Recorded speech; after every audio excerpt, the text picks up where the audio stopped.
Welcome everybody. This is Donna with Northstar Tarot. We're going to do some readings, messages over coffee. So I've got my coffee. I hope you've got yours, and let's do some readings for you, okay?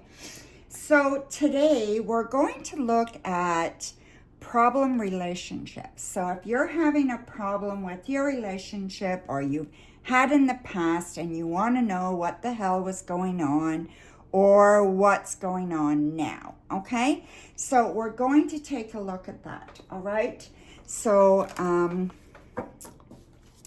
let's just get going. And don't forget to hang around to the end, and we're going to do a wish, all right? So I have my cube here, and it's going to tell us if your wish will come true, okay? So don't forget to think about a wish you want to make.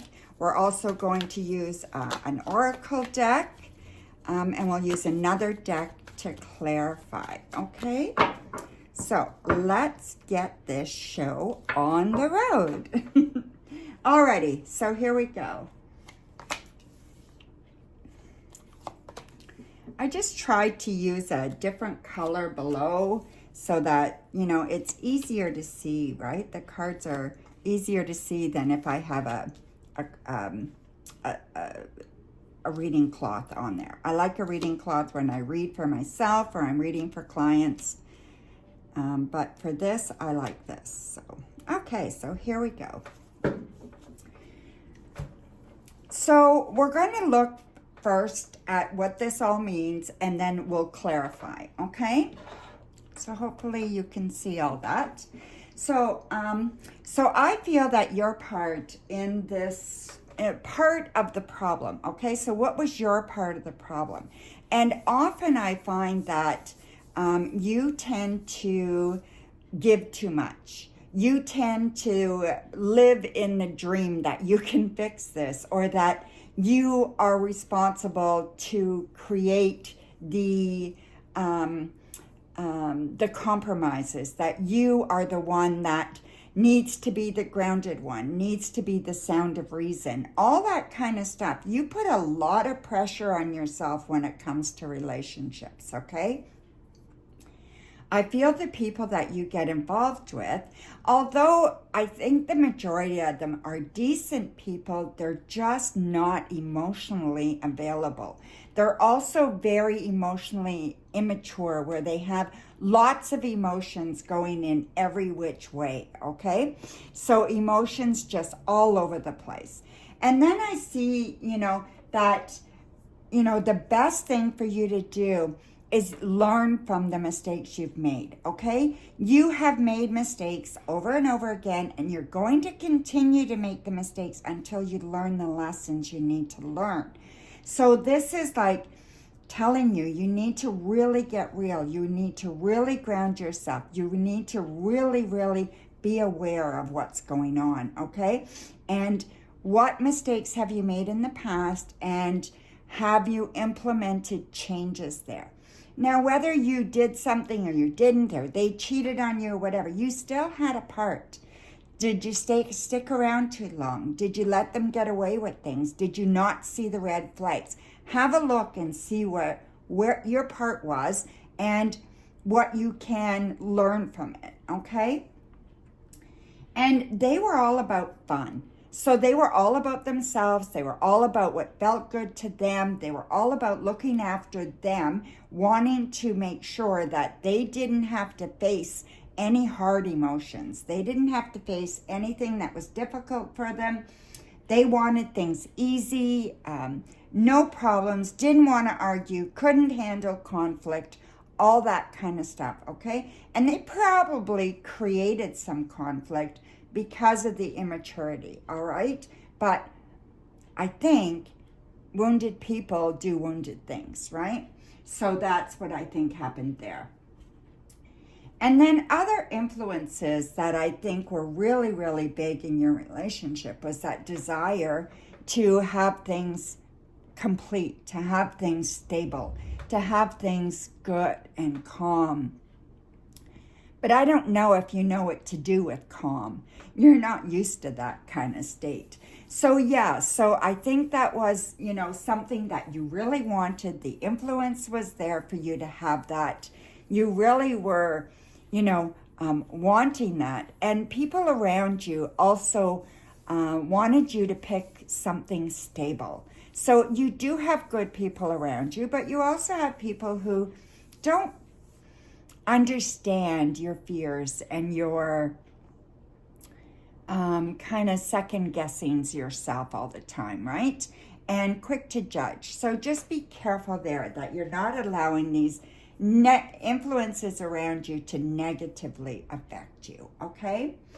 And then could this relationship be saved, okay? So let's have a look at that. I feel like, of course, anything can be worked on.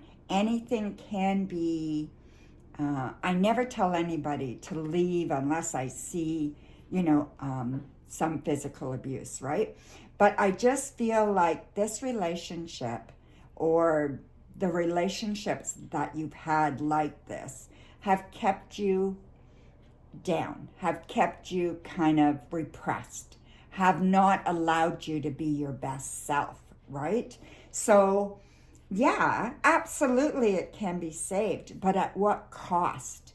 You know, and I think that is really what you need to look at, okay? So at what cost could it be saved? You know, and then we're looking at, is it worth saving? And this is where you really have to dig deep inside and look at your emotions, okay? If the relationship is serving you, if it can make you happy, if it can fill a part of you that you want filled, you know, if it enhances your life, not takes from your life, then absolutely. But I have a funny feeling that it takes from your life more than it enhances, okay? So we're going to do some clarifying now. So I'm just going to use a different deck to clarify, okay? So this is a black and white deck. I love this deck, and I think it'll go very well with these beautiful, colorful, colorful cards. So yeah, so let's have a look.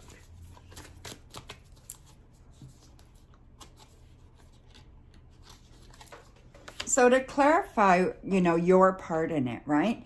And we've got the moon. So the moon is a state of illusion. It's a state of your intuition, right? So your intuitions can sometimes fool you, or you allow that to fool you. You don't act on it.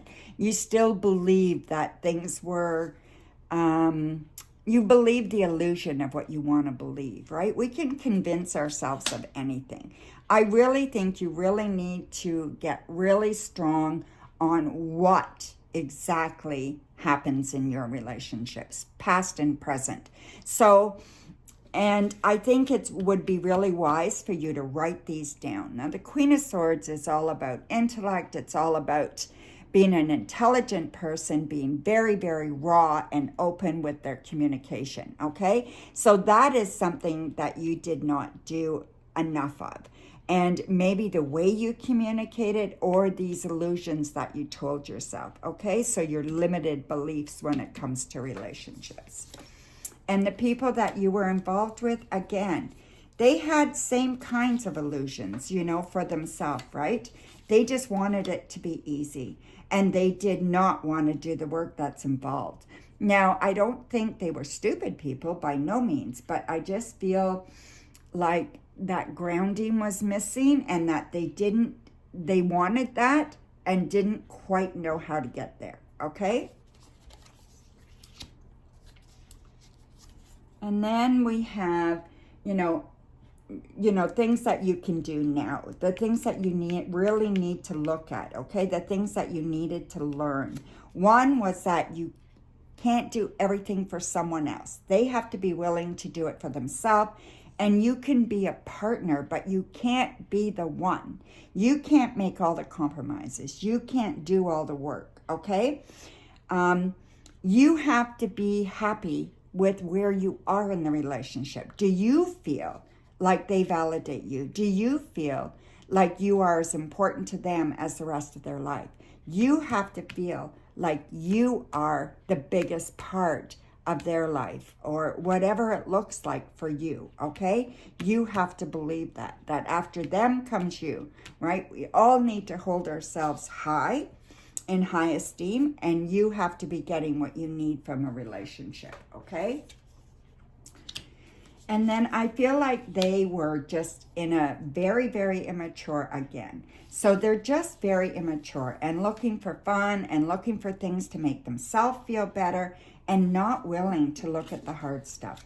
Just not willing or able. Maybe it's not even that they weren't willing, that they're just not able, and didn't know what to do about it, okay? So that immaturity or that emotional kind of crippling that they had did not allow them to come alive, okay? So that's what I feel held them back, okay?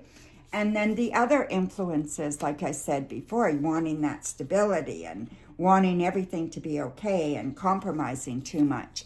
Family, wanting a balance there and not feeling that balance and feeling like it was all one-sided and not being able to handle the arguments, or not standing up for yourself and just listening and listening and listening and compromising until you can't compromise anymore. And then you feel that internal kind of struggle, and you feel that you're going to burst, if you don't do something, right? So that's how I feel what happens there in relationships with you. And about it being saved, can it be saved? Again, I'm saying yes, it can, but at what cost? And I feel that you really have to think long and hard. You can't just decide, yes, I want this and I'll do whatever it takes to make it work, because it's got to work for you. You have to pick the right person. You need somebody grounded. You need somebody who knows themselves, knows the direction they want to go. They don't have to be where they want to be yet, but they have to know that direction and willing to work on it, okay? No more sitting there and not doing anything about themselves, and more about doing something about yourself, working on you, and they have to be working on them. And if you don't have that, it's really would be very, very difficult to make this work. And again, unless you're looking after you and really feeling grounded, it's really not going to be fair. It's not going to work out. It would not be worth saving. So trust your intuition. Really listen to your intuition. What do you need? What is right for you? And I think that's what you need to listen to, okay? So with that, we're going to look at, I'm going to get a couple of, I'm going to get an oracle deck, and we're going to look at your message right now from an oracle deck, okay? So let's see what your message is. I'm just going to pick this up. So I think I'm going, because we're looking at relationships, we're going to look at Della Luna Answers Oracle deck, okay? This one talks, a lot about relationships and what you need to do and things like that, okay? So let's have a look. So the Oracle deck. So we have, there are regrets. Okay, so what are your regrets in relationships? It would be very advantageous for you to have a good look at what your regrets are so that you're not doing that again, okay? And then somebody better. So this can indicate that there's someone better, that there's, definitely someone waiting for you, someone better. It could also mean that you're always looking for someone better. So are you committed when you commit? So are you really committed, or are you always thinking there's someone better, or are they? So you want to make sure that the person that you're with is giving it their all, and that you're giving it your all, okay? And then you can't be looking at an optional person. Again, you know, this is saying that there's more fish in the ocean. Absolutely there is. But when you're committing to someone, or when someone's supposed to be committing to you, there can't be a second option, okay? So, and it's karmic, okay? So, what you give usually comes back around to you, okay? And that means what you give yourself as well. So if you're not being good to yourself, if you're not giving to yourself, and if you're allowing someone to take from you, that's exactly what you're going to get, okay? You have to give to you as much as you want someone to give to you. In other words, you have to love yourself as much as you want someone else to love you, and vice versa. You need to love yourself as much as you're willing to love someone else, and them too. They have to love themselves. And a lot of these people that you get involved with are emotionally immature. They have issues with loving themselves and loving others, okay? So that is your reading. Now we're going to do your wish, okay? So let's look at your wish. So hopefully you took a minute and you are placing your wish now. You can pause the video and you can definitely think what your wish is all about, okay? So make your wish. Here we go. Once a day. So in other words, whatever you're wishing for, you want to make sure that you make that wish every day. You want to make sure that you're manifesting this, okay? Be patient and it will come for you, okay? Be patient. Now, one more thing I decided to do was use my Oracle deck. So, you know, the Healing with Love Oracle that I created. And I'm just going to pull a card every reading I do of my deck, okay? So they're self-explanatory. So I'm just going to pull you a card, okay? So here we go. Solitude. I am surrounded by tranquility and inner calm, okay? So there is your card moving forward, and take that and try to place it in your life today. Set an intention for today around that, okay? So there you go, my dear. I hope you enjoyed your reading, and we'll talk to you again really, really soon. Bye for now.